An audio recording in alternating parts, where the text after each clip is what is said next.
Evening again. This is the second video on the subject of social work and substance abuse. Now, in this second video, we begin with the topic of methadone hydrochloride therapy. Again, my name is Dr. Stephen Warren Passy, and I'm the professor of human services at Mass University. Now, objective of this topic, at the end of topic, student will understand assessment, design, setting, subject, result, and then the conclusion. Now, the introduction. Addicts are assessed intermittently to ascertain whether or not they respond favorably to therapeutic modalities such as counseling, medical care, and psychological services. Their essence is to improve the effectiveness of methadone hydrochloride treatment in the healing of opiate addiction sufferers. In 6 months, patients are subjected to taking smallest amount of the medicine. Other patients take smallest amount of the medicine daily, and they are also counseled. The final group of patients take the medicine daily, have counseling services daily, and they are available to receive family members as visitors on site. About 100 addicts are usually admitted at a time. The first group is usually punctuated with spontaneous issues requiring hospitalization. Less than half the number of medical emergency issues is reported from the second group, while only 10% of the final group have need for emergency hospitalization during the same period. The results depict the fact that methadone cannot be used to effectively treat the addicts. In other words, you cannot use the methadone that has made them bad to treat them. Additional modalities are needed to be effective. Therefore, counseling and family support are advocated in effectively handling addicts. The overview of the counseling methadone addict is a daunting task. Counselors must love their counselees and be willing to go extra mile to help and provide emotional support as needed. Organizing outreach for drug addicts is very effective.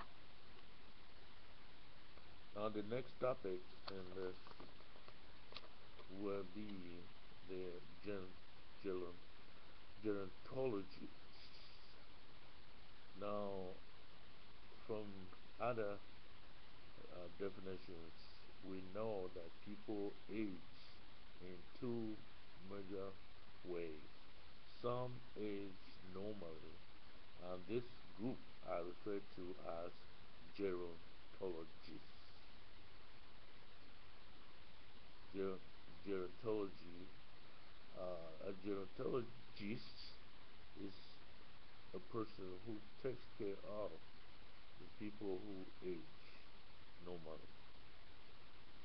Now, the objective of this topic is that at the end of the topic, students will understand to explore gerontology, which is the study of people who age normally, Types of gerontology careers are people who take care of the aging normally. And then the two main specializations, two main specializations, and then roles of people who take care of those who age normally, and then the growing field.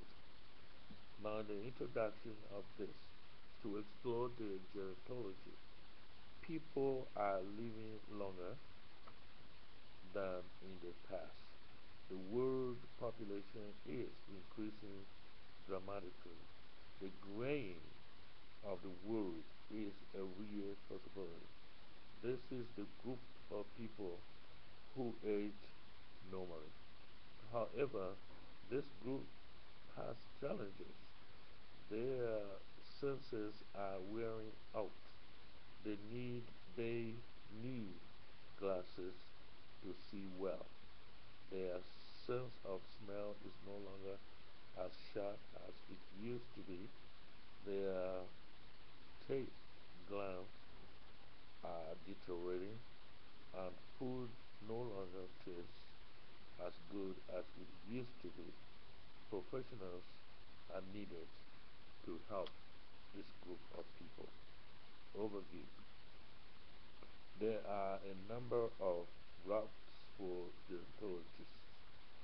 They counsel older adults, challenge common misconceptions about the aging, research the effects of aging that affect the elderly, and conduct teaching to improve the quality of the lives of the elderly.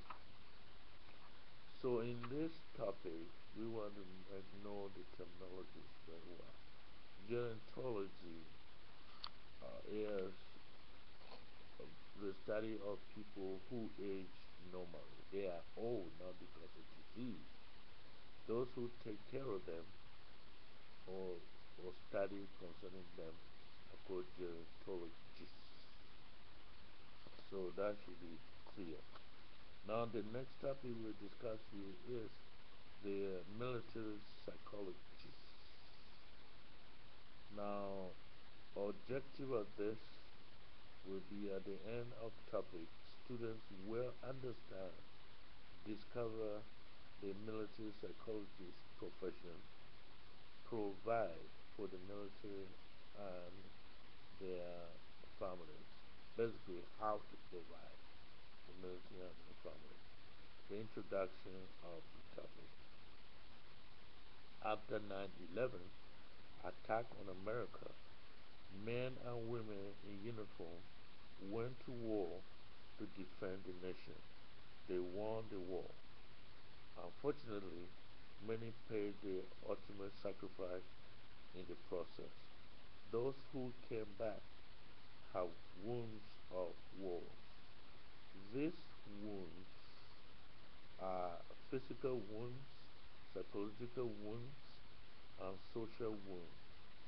The physical wounds are painful. The psychological wounds have serious consequences on the veterans and their families. Also, emotional effects of wars devastate everyone. The military went through years of war, prompting demand to employ professionals to help push back on the risk effects. The efforts have gone a long way to conserve the fighting force of the U.S. forces. These harmful effects on the troops, their families, and indeed the entire nation are conspicuous.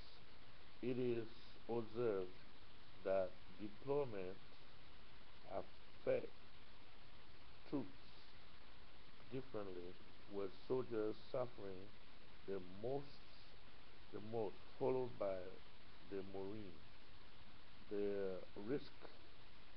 effect, the risk effect increase with the number of deployments that troops have to undergo. The military is aware of the problem and it has connected psychologists with deployed troops, service members returning from home, and military families. Also, preventive measures are put in place to help those who have the potential to put in harm's way. There is, this is the overview of the topic, there is an acute shortage of military psychologists to the to be hired and placed on each military base. The military offers help for those who qualify to train. Now another topic on this is the but before I'll just go ahead and end the social systems on that. But another topic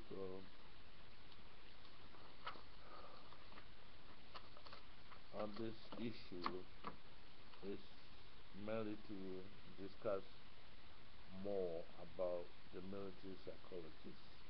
Here again, I want the terminologies to be clear that the psychologists of the military are working with people who have different issues based on their experiences during wartime. Also, the family members who are or going through the issues. So that ends the video number 2 on this topic.